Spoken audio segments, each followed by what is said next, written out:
안녕하세요. 하늘수레교회 이모상 목사입니다. 오늘 살펴볼 하나님의 이름은 여호와 샬롬입니다. 여호와는 평강이시다, 이런 뜻을 가졌습니다. 이 이야기는 기드온이 사사로 부름받는 장면부터 시작됩니다. 사사기 6장은 이미 미디안 족속들에 의해서 이스라엘 백성들이 무려 7년 동안 괴롭힘을 당하고 있었다라고 기록하고 있습니다. 그런데 이 일이 왜 일어났느냐 살펴보면 하나님의 백성들인 이스라엘 백성들이 하나님 보시기에 악을 행했기 때문에 하나님께서 이런 일을 당하도록 허락하셨다라고 성경은 기록하고 있죠. 사실 이런 이스라엘 백성들의 모습은 늘 한결같았습니다. 가나안에 입성한 이스라엘 백성들은 단 한 번도 하나님 앞에 제대로 순종한 적이 없었습니다. 늘 하나님의 말씀에 불순종했고 하나님을 버리고 우상신들을 섬겼습니다. 가나안 족속들을 따라 가나안 신들을 섬겼고 하나님의 말씀에 순종하지 않았던 것이죠. 그래서 하나님은 하나님의 백성들이 하나님을 떠나서 살 수 없다는 것을 보여주시기 위해서 이방 민족이 이스라엘 백성들을 괴롭히는 것을 허락하셨던 것입니다. 그렇게 이방 민족의 압제와 폭력이 시작될 때에서야 비로소 이스라엘 백성들은 하나님을 찾았고 하나님 앞에 부르짖었습니다. 하나님은 그때마다 사사를 보내셔서 이방 민족들을 몰아내시고 이스라엘 백성들 가운데 평안을 허락하여 주셨습니다. 그러나 그것도 그때뿐이었습니다. 하나님이 주시는 평안을 신뢰하지 못한 이스라엘 백성들은 금방 다시 하나님을 버리고 우상을 섬겼습니다. 하나님 안에 살면, 하나님의 다스리심 안에 살면, 하나님의 통치 안에 살면 그것이 평안이고 행복인 것을 자꾸 잊어버리고 자꾸 다른 곳을 기웃거리고 있었던 것이죠. 그래서 사사기의 역사는 계속 반복되는 역사입니다. 이스라엘 백성들이 하나님을 외면하고 하나님 앞에 죄를 짓고, 그러면 이방 민족들이 이스라엘 백성들을 괴롭히고, 그러면 이스라엘 백성들은 또 하나님께 부르짖고 하나님은 사사를 보내셔서 그 일을 정리하셔서 이스라엘 백성들에게 평안을 주시는 이런 패턴이 반복됩니다. 그런데 놀라운 것은 사사가 살아있는 동안에는 그러면 이스라엘 백성들이 하나님 앞에 순종했느냐? 그렇지 않았다는 것이죠. 이스라엘 백성들은 위기가 지나가면 언제나 다시 하나님을 외면하고 하나님 말씀에 불순종했습니다. 심지어 사사가 살아있는 동안에도 말입니다. 그래서 사사기는 두 가지를 보여줍니다. 하나님은 자기 백성들과 함께 하신다. 그리고 하나님의 백성들은 하나님이 함께 하시지 않는다면 진정한 평안을 누릴 수 없다. 기드온이 사는 시대도 마찬가지였습니다. 하나님의 통치를 거부하고 자기들 마음대로 살아가고 있었습니다. 그 결과로 힘겨운 시기를 보내고 있었던 거죠. 바로 그때 하나님은 기드온을 찾아가십니다. 사사기 6장 11절입니다. 여호와의 사자가 아비에셀 사람 요아스에게 속한 오브라에 이르러 상수리 나무 아래에 앉으니라.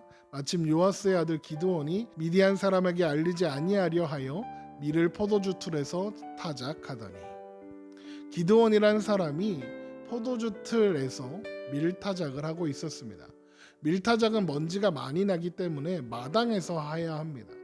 그런데 그렇게 공개된 장소에서 밀타작을 하다 보면 미디안 사람들이 와서 다 빼앗아 갈 테니 포도주 틀에 숨어서 밀폐된 창고 같은 곳에서 밀타작을 하고 있었던 것입니다.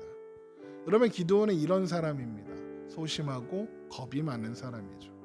그런데 하나님은 그 겁쟁이를 처음 보자마자 큰 용사라 부르십니다.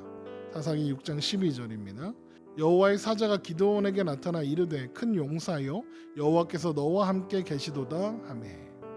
기드온은 큰 용사라는 말보다 하나님께서 너와 함께 하신다, 여호와께서 너와 함께 하신다라는 말에 반응합니다.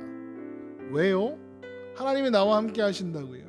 그게 무슨 말입니까? 그럼 말도 안 되는 소리 하지 마십시오. 하나님이 나와 함께 하시는데 어떻게 이스라엘 백성들이 이렇게 힘듭니까? 내가 지금 하나님이 함께하는 사람처럼 보입니까? 하나님께서 나와 함께 하신다면 내가 지금 왜 포도주 틀에 숨어서 밀타작을 해야 합니까? 라고 그렇게 따지고 있는 것입니다. 무슨 말입니까? 하나님은 나와 함께 하시지 않는다, 그렇게 의심하고 있는 것이죠. 그 말씀이 사사기 6장 13절입니다. 기드온이 그에게 대답하되 오 나의 주여 여호와께서 우리와 함께 계시면 어찌하여 이 모든 일이 우리에게 일어났나이까? 또 우리 조상들이 일찍이 우리에게 이르기를 여호와께서 우리를 애굽에서 올라오게 하신 것이 아니냐 한 그 모든 이적이 어디 있나이까? 이제 여호와께서 우리를 버리사 미디안의 손에 우리를 넘겨 주셨나이다 하니. 하나님 우리를 버리셨다는 겁니다. 하나님이 이스라엘 백성들을 버렸습니까? 이스라엘 백성들이 하나님을 외면한 것입니다. 그런데 하나님의 사자는 기드온의 이런 질문에, 이런 따지는 것에 대답하는 대신 기드온에게 너가 가서 이스라엘 백성들을 구원해라 라고 말씀하시죠. 사사기 6장 14절입니다. 여호와께서 그를 향하여 이르시되 너는 가서 이 너의 힘으로 이스라엘을 미디안의 손에서 구원하라. 내가 너를 보낸 것이 아니냐 하시니라. 그랬더니 기드온은 나는 못한다고 합니다. 나는 극히 약하고 가장 작은 자라서 할 수 없다고 이야기하죠. 그러자 하나님은 6장 16절에 이렇게 말씀하십니다. 여호와께서 그에게 이르시되 내가 반드시 너와 함께 하리니 네가 미디안 사람 치기를 한 사람 치듯 하리라. 그랬더니 기드온이 그러면 내가 가겠습니다 라고 하는 것이 아니라 눈에 보이는 증거를 요구합니다. 그래서 집에 가서 예물을 가져와 바위 위에 올려놓고 그 위에 국을 부었다라고 합니다. 그러자 여호와의 사자가 기드온이 드린 그 제물에 지팡이를 향하자 바위 위에서 불이 나오고 그것을 다 삼켜 태우게 됩니다. 그렇게 하나님께서 기드온의 예물을 받으셨다는 것을 보여주시고 확인시켜 주신 거죠. 그랬더니 이제서는 기드온이 두려워하며 떱니다. 사사기 6장 22절입니다. 기드온이 그가 여호와의 사자인 줄 알고 이르되 슬프도소이다. 주 여호와여 내가 여호와의 사자를 대면하여 보았나이다 하니. 기드온이 두려웠던 것은 하나님의 임재를 직면하면 사람이 죽는다라는 것을 알고 있었기 때문이었던 것 같습니다. 하나님 앞에 두려워 떨고 있는 것입니다. 그랬더니 하나님이 두려워하지 말라 기드온에게 말씀하시죠. 사사기 6장 23절입니다. 여호와께서 그에게 이르시되 너는 안심하라 두려워하지 말라 죽지 아니하리라 하시니라. 그랬더니 기드온이 그 자리에 제단을 쌓고 여호와 샬롬이라는 고백을 하게 되는 것입니다. 6장 24절입니다. 기드온이 여호와를 위하여 거기서 제단을 쌓고 그것을 여호와 샬롬이라 하였더라. 그것이 오늘날까지 아비에셀 사람에게 속한 오브라에 있더라. 그리고 나서 사사로서의 기드온의 활약이 이제 시작됩니다. 바알과 아세라 제단을 찍어 없애고 상백명을 이끌고 나아가 미디안 사람들을 물리치는 이야기가 이제 이어지게 되는 거죠.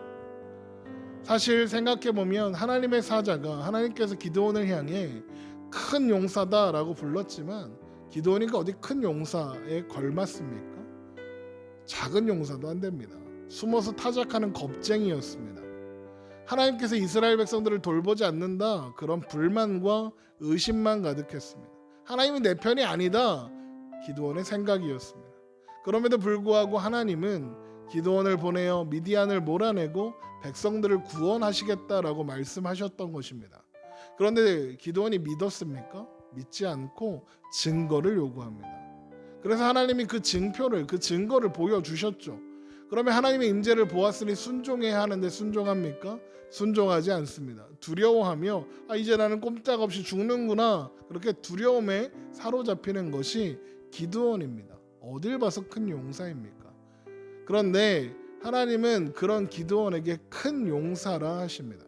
그리고 끊임없이 기드온을 설득하십니다. 안심해라, 두려워하지 말라, 죽지 않는다, 걱정하지 마라, 내가 너의 편이 되어주겠다, 너는 큰 용사다 하시는 것입니다. 그리고 나서야 기드온에게서 나오는 고백이 바로 여호와 샬롬, 여호와는 평안이시다, 여호와는 평강이시다입니다. 하나님은 기드온에게 네가 정말로 큰 용사이니 그 일을 해라 라고 말씀하신 것이 아니라 하나님께서 기드온을 큰 용사로 사용하실 것이며 그 일에 하나님께서 기드온과 함께 하신다는 것을 보여주시고 말씀해 주시고 그것을 기드온에게 설득하셔서 그 마음에 새겨 주셨던 것입니다. 이제까지 기드온에게 하나님은 내 편이 아니었습니다. 그저 두려운 존재에 불과했습니다. 그러나 하나님은 포도주 틀에 숨어 타작하는 기드온을 찾아오셨고 설득하시고 위로하셔서는 결국에는 여호와 샬롬이라는 고백을 받아내시고야 마신 것입니다. 하나님은 평안을 주시는 분이시구나. 바로 그 고백을 기드온이 하게 되는 것이죠. 물론 이후에도 기드온은 계속해서 두려워합니다. 그래서 하나님이 명령하시는 것도 겨우 해내는 그런 사람이었습니다. 그러나 하나님은 지속해서 기드온과 함께 하셨고 기드온에게 하나님의 능력을 보여주셨으며 결국에는 상백 용사와 함께 미디안 족속을 물리치는 자리까지 데려가시는 겁니다. 결국 기드온의 이후의 모든 이야기들은 여호와 샬롬, 바로 기드온이 지금 이 자리에서 하는 고백으로부터 시작되었다, 이렇게 말할 수 있는 것입니다. 하나님은요, 이렇게 자기 백성들에게, 하나님의 자녀들에게 하나님께서 함께 하신다는 것을 알려주시기 위해서, 하나님께서 샬롬, 곧 평안이라는 것을 알려주시기 위해서 끊임없이 우리를 만나시고 우리에게 말씀하시고 우리에게 설명하십니다. 그러나 우리는 기드온처럼 하나님을 오해하곤 합니다. 결정적인 순간에 내 편을 들어주지 않는 하나님, 내가 뭘 잘하나 못하나 지켜보다가 실수라도 하나님의 득달같이 달려들어서 막 뭐라 하시고 혼내고 벌 주시는 하나님, 그래서 두렵고 무서운 하나님, 하나님 눈치가 보이는 그런 신앙인으로 살아가는 거죠. 그러나 우리를 향한 하나님의 태도, 우리를 향한 하나님의 입장은 언제나 평안이라는 것입니다. 예레미야 29장 11절은 이렇게 말합니다. 여호와의 말씀이니라 너희를 향한 나의 생각을 내가 아나니 평안이요 재앙이 아니니라 너희에게 미래와 희망을 주는 것이니라. 우리를 향한 하나님의 마음과 생각이 평안이고 소망이라는 것을 하나님은 계속해서 우리에게 말씀하십니다. 그리고 그것을 우리에게 가장 극적으로 보여주신 사건이 바로 우리를 위해 이 땅에 오신 예수 그리스도입니다. 이사야 9장 6절입니다.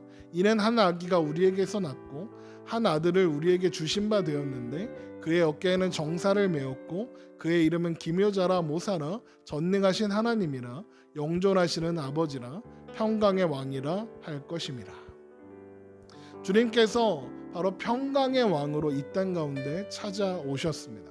하나님은 평강의 왕으로 그 아들 예수 그리스도를 보내주신 것입니다. 그리고 변함없는 사랑으로 우리에게 평안을 주신다. 이것이 성경의 약속인 것입니다. 여러분, 그래서 우리가 살아가는 오늘의 삶 가운데 두려워하지 않을 수 있습니다. 맨날 두려워하지 말라고 하는데 목사님 정말 두렵지 않습니까? 두렵습니다. 환난이나 아픔이 우리를 힘들게 하고 두렵죠. 그런데 우리가 그 안에서도, 그 힘겨운 우리의 삶 가운데에서도 평안을 누릴 수 있는 것은 하나님이 우리 편이시기 때문에 그렇습니다. 하나님께서 우리에게 주시기 원하는 것은 평안이라서 그렇습니다. 그래서 우리는 오늘 당하는 어려움이 괜찮을 수 있는 것입니다. 로마서 8장 31절은 이런 말씀이 있습니다. 그런즉 이 일에 대하여 우리가 무슨 말을 하리요? 만일 하나님이 우리를 위하시면 누가 우리를 대적하리요? 자기 아들을 아끼지 아니하시고 우리 모든 사람을 위하여 내주시니가 어찌 그 아들과 함께 모든 것을 주시지 아니하겠느냐. 얼마나 놀라운 약속입니까? 하나님이 우리를 위하시는데 누가 우리를 대적할 수 있겠느냐 말씀하시는 겁니다. 우리가 평안을 찾고자 한다면 그 답은 너무나도 명확합니다. 하나님 앞으로, 예수 그리스도 앞으로 가야 하는 것이죠.